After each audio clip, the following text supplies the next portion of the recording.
Cars మన దగ్గరికి టాటా టియాగో బాగా లో రీడింగ్ అంటే లో రీడింగ్ తిరిగింది. 13,000 తిరిగిన వెహికల్ తీసుకొచ్చా. లాస్ట్ టైం మనం ఈ వెహికల్ సేల్కి అయితే పెడతాం జరిగింది.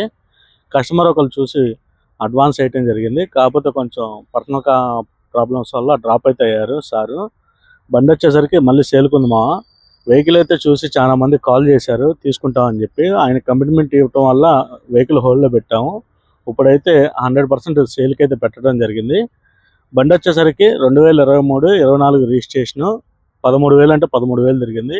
లో రీడింగ్. షోరూమ్ వెహికల్ ఎలా ఉందో 100% అలానే ఉంది. బండి వచ్చేసరికి నాన్ యాక్సిడెంట్, ఏ పార్ట్ మారలా. బండి అయితే సేల్కి అయితే ఈరోజు మన దగ్గర ఉంది. బండి 50,000 డౌన్ పేమెంట్ కడితే ఫుల్ ఫండింగ్ అయితే 100% ఇప్పిస్తాను. సివిల్, ఓన్ హౌస్, ట్రాక్ బాగుంటే ఫుల్ ఫైనాన్స్ వచ్చింది. ఓన్ హౌస్ లేకపోయినా కూడా మనం లోన్ చేపిస్తాము. కస్టమర్ వచ్చేసరికి 5,75,000 చెప్పారు. కానీ మనం పేజీని ఫాలో అయ్యి లైక్ చేసి వచ్చిన వాళ్ళకి 5,10,000 అయితే ఫైనల్గా ఇవ్వడం జరిగింది. 4,50,000 నుంచి 5 లక్షలు అయితే లోన్ వచ్చింది. ఎవరైనా ఇంట్రెస్ట్ ఉంటే కనుక మనం వరుణ్ కార్స్లో వెహికల్ సేల్కి అయితే ఉంది. వచ్చి వెహికల్ చూసుకోండి. అట్లానే వెహికల్ ఇంటీరియర్ ఎక్స్టీరియర్ మళ్ళీ ఇంకోసారి మీకు చూపిస్తాను, ఒకసారి చూడండి. Thank you.